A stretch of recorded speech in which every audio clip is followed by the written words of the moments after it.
think that once you know about your history, whether it comes to diseases or family history, you just have a more robust picture of who you really are, and it all sort of adds up to create your identity.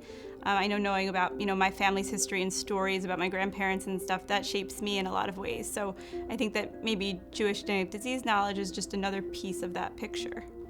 So both my husband and I were screened way before we even met each other through our colleges. He was screened back when there were like 9 diseases to test for, and I was screened when there were, I think, 11. So my husband, who's 100% Ashkenazi Jewish, came back clean. I'm half and half. My mom's side is Moroccan and my dad's side is Ukrainian. And so I was sort of surprised to come back with one Jewish genetic disease that I was a carrier for, familial dysautonomia. And I had never heard of it before. I didn't even know it existed. So I looked it up a little bit. I had a phone call with a genetic counselor who told me a little bit about what I needed to do from now on, and I just sort of filed the information away for when it became relevant. And then when we started getting serious, we both realized that there were more diseases now to test for. I think it was 19 at the time, and so we both got retested, sort of planning for the future.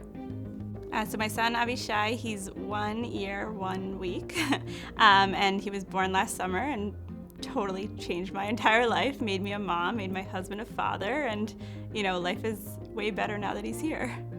I thought about the fact that since I was tested, we were able to have a healthy child, and that's not something that I take for granted and that anybody should take for granted.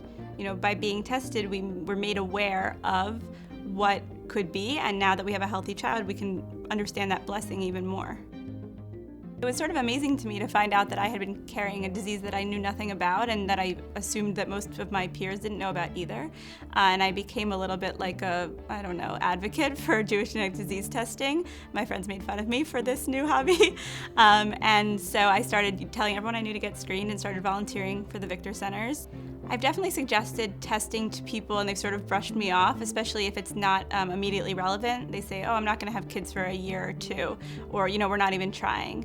And my answer to them is that, things do happen, and also these life events sort of come up faster than we think, and you might as well have the knowledge in your pocket for when you start thinking about it.